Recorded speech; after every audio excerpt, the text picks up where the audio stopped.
Hello and welcome to my channel Education Senses which creates a sense to do something good and big. So आज की class में हम शुरू करने वाले हैं accountancy volume 3 of part B accountancy chapter number 1 chapter number 2 3 4 5 and 6 theory plus practicals. इस channel पे आपके सारे बेसिक कॉन्सेप्ट्स क्लियर किए जाएंगे। हर एक टॉपिक से रिलेटेड जो आपकी बुक में 2-3 क्वेश्चंस गिवन है उनको करवाया जाएगा, इम्पॉर्टेंट मार्क करवाया जाएगा और जो रिटन हैंड नोट्स हैं वो भी प्रोवाइड किए जाएंगे। So let's begin with the chapter.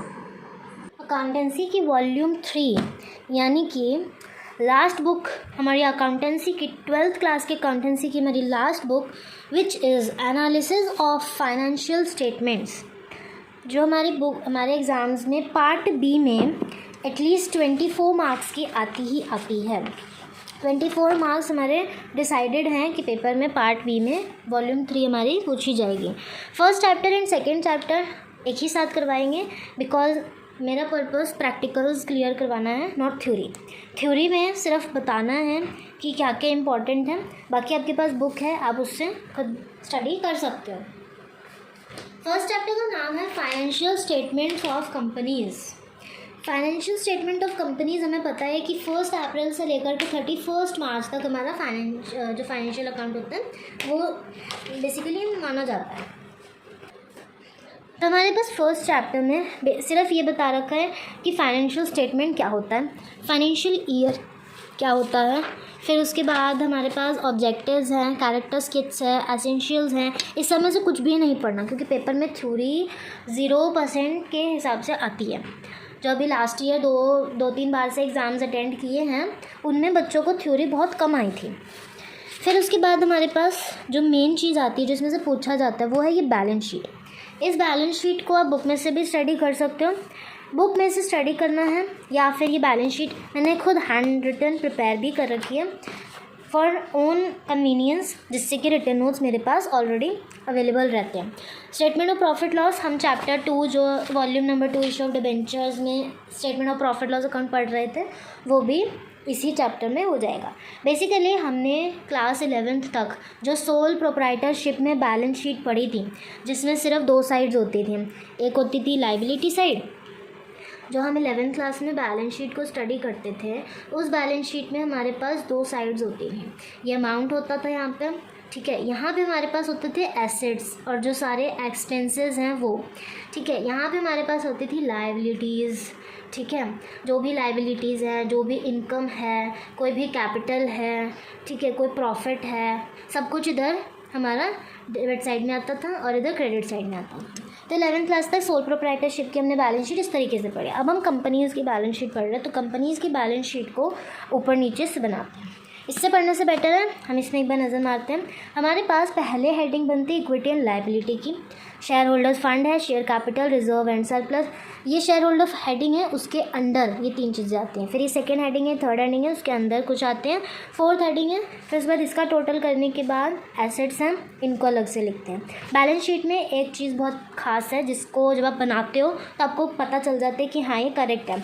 आपकी एसेट साइड और लाइबिलिटी साइड मैच कर जाती है, यानी कि टैली कर जाती है, इक्वल अमाउंट्स आती हैं। तो बैलेंस शीट को याद नहीं करना, सिर्फ थोड़े जैसे इंपॉर्टेंट मेन सी बातें हैं उन अब इसको पढ़ोगे आपको अपने आप समझ आए। नॉन करंट एसेट्स में क्या क्या आता है, नॉन करंट यानी कि जो थोड़े फिक्स्ड हैं जैसे प्रॉपर्टी प्लांट ये सब हो गया। फिर उसके बाद करंट लाइबिलिटीज़ है जैसे शॉर्ट टर्म बोरिंग लोन हो गए, लोन्स वगैरह जो हम लेते हैं। फिर नॉन करंट लाइबिलिटीज़ हो गई जैसे लॉन्ग टर्म लोन्स होते हैं। शेयर होल्डर फंड में share capital, reserves and surplus इस टाइप से आता है, राइट।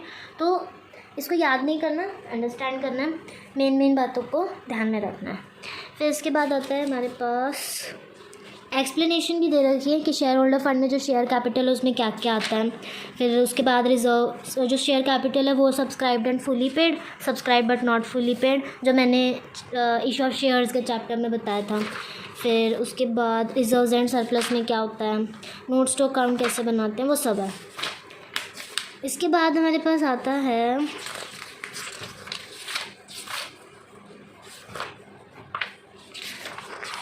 मेरे पास आता है जो अपना statement of profit loss account है, हम उसको अंडरस्टैंड करते हैं। Statement and profit loss account balance sheet से थोड़ा सा डिफरेंट है।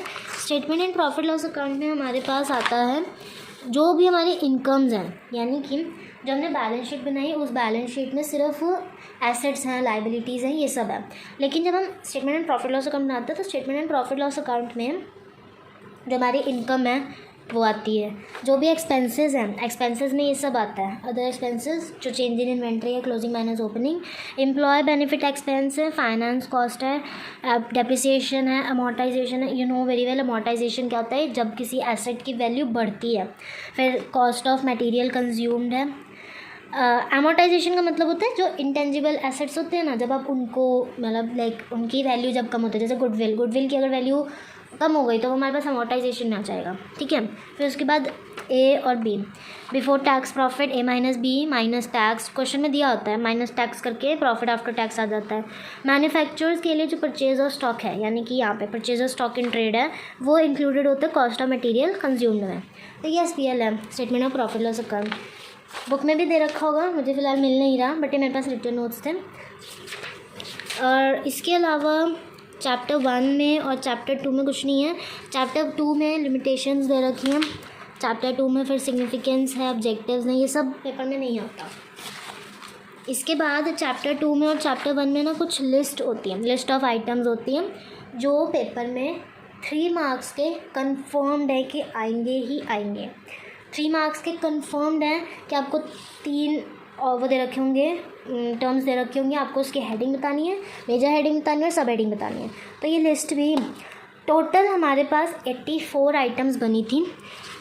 उन 84 आइटम्स में से हमने छांटने के बाद सेलेक्टिवली कुछ 40 एसेट्स निकाले हैं, उन एसेट्स की लिस्ट है, और उन्हीं लिस्ट में से निकालने के बाद कुछ 17 लाइबिलिटीज़ हैं। तो ये सेलेक्टिव टर्म्स हैं, इनको अगर आप चाहो तो आप नोट डाउन कर सकते हो।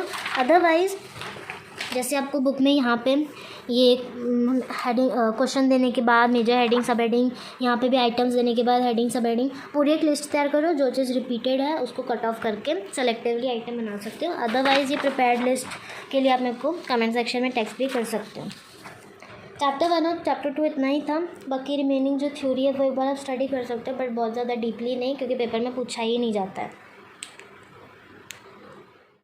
कंप्लीट हैंड रिटन नोट्स के लिए कमेंट में टेक्स्ट करना है, then you will be provided with the WhatsApp number and QR code.